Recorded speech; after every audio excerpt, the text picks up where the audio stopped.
क'क्राझाराव आबुं पस्टमर्टम खालामनांगौनि 2 घन्टा धरना हाबाफारि लादों क'क्राझार जिल्लानि दुलाराय बर' फरायसा आफादा।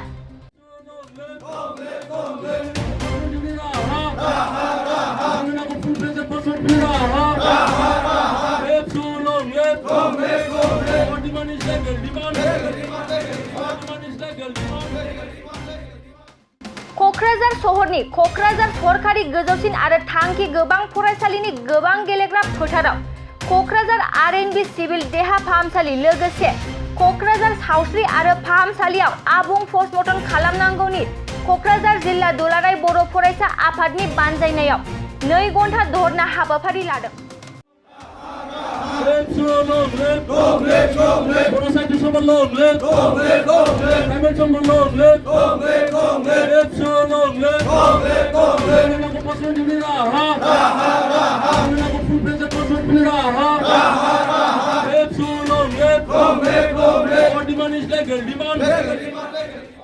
गुबै धरना लानायनि थांखियानो जादों क'क्राझार आर.एन.बी. सिभिल हस्पिटाल आरो मेडिकेल कलेजाव नांगौ रोखोमनि पस्टमर्टम खालामनाय सुबिदाया गैया।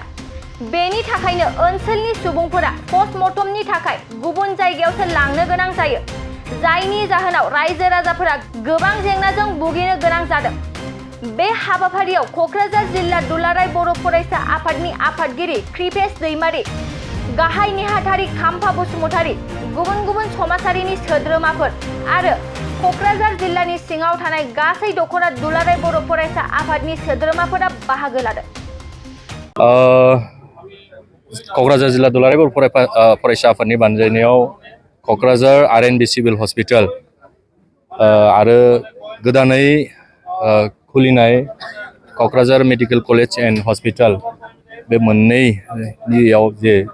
गोबाव समनिफ्राय जिहेतु पस्टमर्टम रिपर्ट बेवहाय आबुङै खालामनो हाया, जे नर्मेल केसफोरखौहाय बेवहाय खालामनो हायो, बाखि सासपेक्टेड जे केसफोर, जे गोब्राब मोनसे केसफोरखौ बेवहाय खालामनो हाया। बेनि थाखाय जोङो 2 घन्टा धरना हाबाफारि लानाय जादों। मोनसे जे बुंनाय जायो, सासे सावस्रिया सासे मानसिनि जिउआव बयनिख्रुइबो देरसिन दोहोन होननानै बुंनाय जायो। दा बेवहाय दिनै जों नायदों क'क्राझार आर.एन.बी. सिभिल हस्पिटालावहाय जिहेतु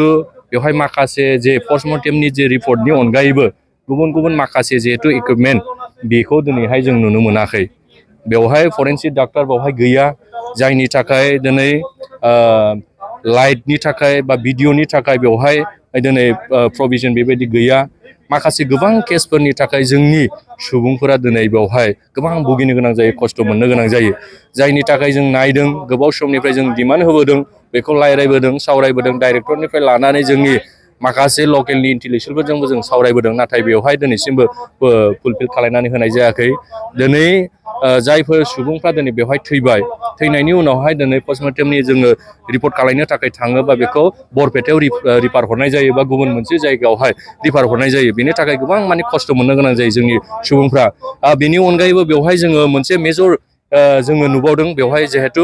चाइल्डनि थाखाय बिराद प्रब्लेम, उन्दैफोरनि थाखाय बिराद प्रब्लेम। बेवहाय जों दिनै नायदों, डाटा खालामनानै नायदों, 2002निफ्राय जोङो 2024 सिमाव दिनै नायोबा 423 चाइल्डआ दिनै बेवहाय थैबाय। दिनै उन्दैफ्रा दिनै 423 उन्दैफ्रा दिनै 2002निफ्राय दिनै 2024 सिमाव दिनै 423 दिनै चाइल्ड बेवहाय थैबाय। मानो होनबा बेवहाय चाइल्डनि डाक्टारा सासेल' दङ। क'क्राझार आर.एन.बी. सिभिल हस्पिटालावहाय चाइल्डनि डाक्टारा दिनै सासेल' दङ, जायनि थाखाय जोनोम जाखांनायनि उनाव दिनै बेवहाय साफिसियेन्ट डाक्टार गैयिनि थाखाय दिनै सासेल' डाक्टारा 24 आवार्स दिनै 24 घन्टा दिनैहाय डिउटि होनो हायैनि थाखाय गथ'फ्रा बेवहाय थैनो गोनां जायो।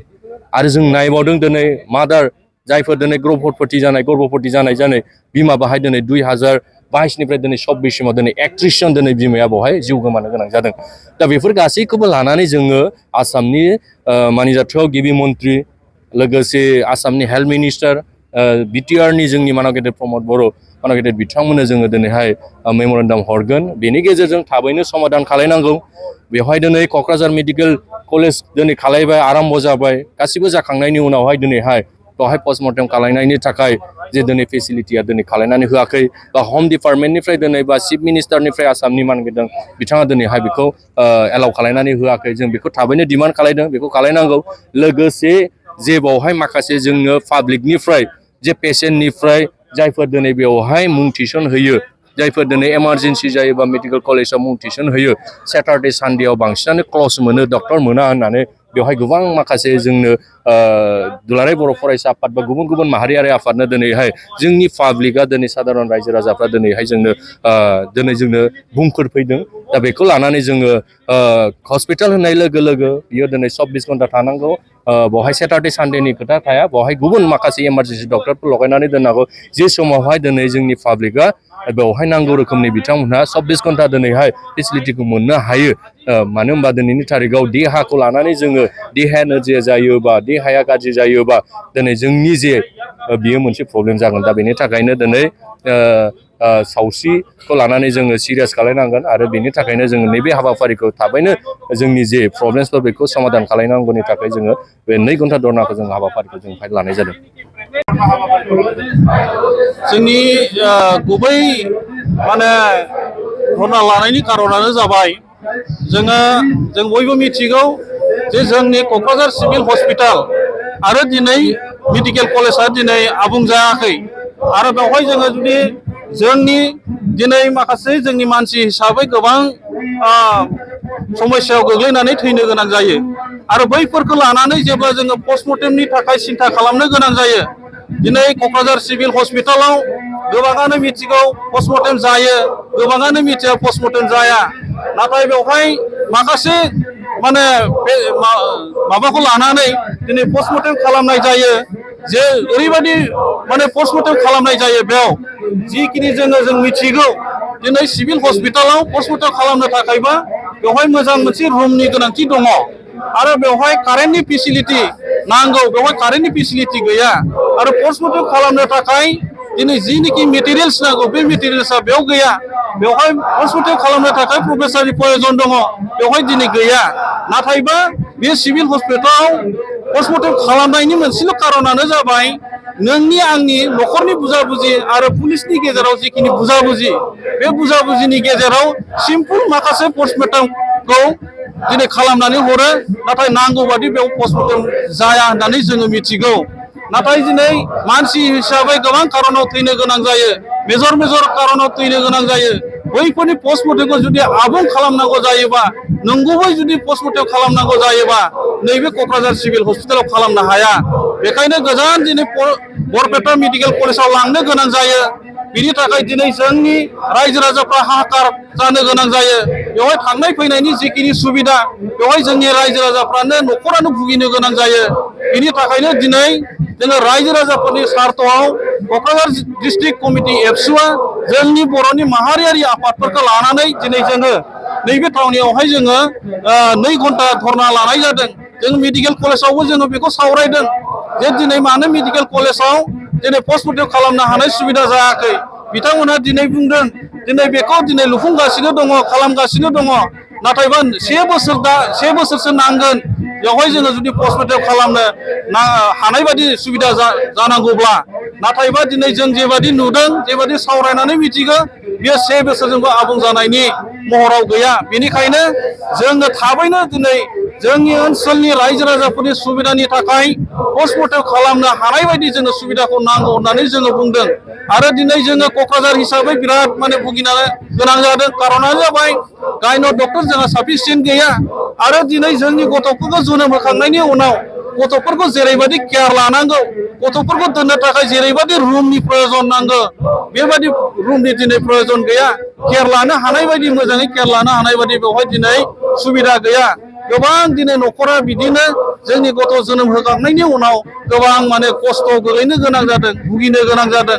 बेखायनो जोङो दिनै 2 घन्टा धरनानि गेजेरजों आसामनि चिफ मिनिस्टार हेमन्त बिश्व शर्मा बिथांनिसिम आरो दिनै आसामनि हेल्थ मिनिस्टार केशब महन्त बिथांनिसिम आरो दिनै बिटिआरनि CM मानगोनां प्रमद बर' बिथांनिसिम जोङो दिनै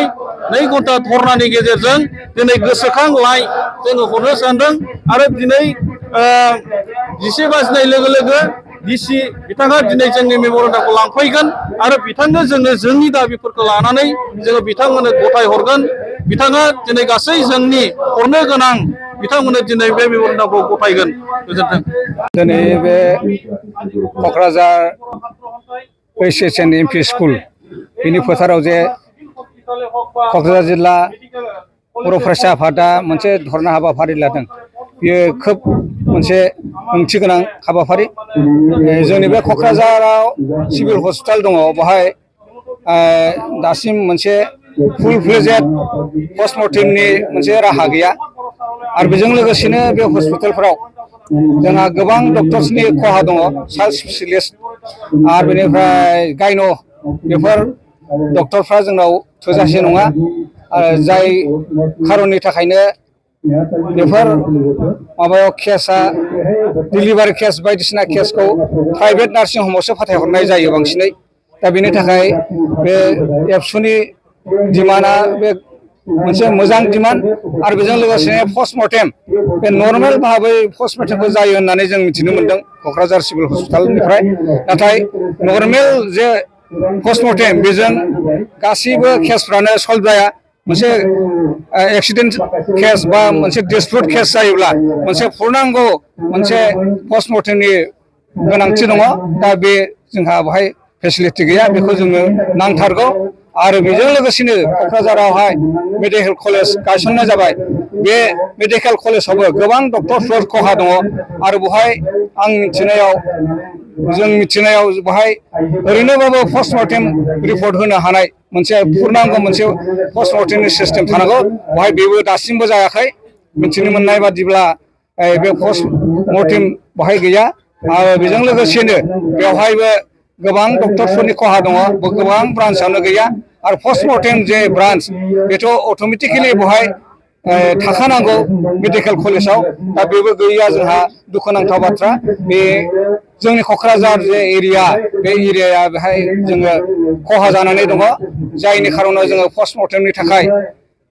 बरपेटा धुबुरीयाव थांनांगौ जायो आरो बेवहाय थांनायाव जोंनि जायफोर भुक्तभोगि फेमिलिफोर बिथांमोनहा गोबां खरसा जायो गोबां समायनि नस्थ' जायो आरो मिथिया हसिया जोङो बेवहाय डक्टरफोरखौ हमहैनाय बेफोरबायदि खामानियाव गोबां जोंनि बारा सिकित्त नङै मानसिफ्रा भुगिगासिनो दङ बेनिखायनो दिनै जे बे धरना हाबाफारिया लादों बे जोबोद ओंथि गोनां आरो बेखौ सरकारा जोंनो थाबैनो सुफुंना होनांगौ बेनि थाखाय एबसुनि जोहै मेम'रेन्डामखौ होनाय जागोन आरो बेवहाय जोंबो बर' साहित्य सभा जानानै बिथांमोननि जे दाबि दावा जिहेथु बेबो जोंनिनो मोनसे गोनांथार साहित्य सभाल' नङा जायखिजाया सुबुंफ्रानो बेवहाय जाथि धर्म निर्बिसेसे गासिबो हारि माहारियानो बेवहाय जोङो जयै खौसेथियै जोङो बेखौ डिमान्ड खालामनांगौ उननि बेलायाव जाहाथे गासै क'क्राझारनि बासिन्दा गासै क'क्राझार जिल्ला सिङाव थानाय आफादफोर जयैनो जोङो बेखौ मावफुंलांनो जोङो नाजायो बेखौ आं मिजिं थिदों बेखिनि बुंनानै आङो दिनै बे हाबाफारिया जाहाथे जाफुङो बेखौ मिजिं थिबाय गोजोन्थों क'क्राझार नोगोरनि आरएनबि लामाजों थांनाय बागानसालि वार्ड नाम्बार 8 आव रायजो राजाफोरनि गोग्गो देहा लाखिनो थाखाय सानजोरां इन्टारप्राइजआ गोदानै जेनेसा वेलनेस प्राइभेट लिमिटेड बेखेवदों बे सानजोरां इन्टारप्राइज आयुर्वेदिक गलायाव मानसिनाव जानाय गेदेर गेदेर बेरामनि मुलिफोरखौ मोननो हागोन किडनिकाव अन्थाइ जानाय आथिं आखाइ जरा जरा सानाय लिभार गाज्रि जालांनाय मोदोमनि माननाय आरो बेनि अनगायैबो बायदि बायदि गेदेर गेदेर बेरामफोरनि मुलिफोरखौ बे सानजोरां इन्टारप्राइजआव लांफैनो हागोन सानजोरां इन्टारप्राइजआव गासै बेरामनि मुलिफोरखौ हलसेल राङावनो लांनो हागोन सानजोरां इन्टारप्राइज बिगोमाया फोरमायबावनाय बायदिब्ला नैबे 9954157149 जानबुं नाम्बारनि गेजेरजों नोंथांनि गोनांथि जानाय मुलिफोरखौ सुलाद लानो हागोन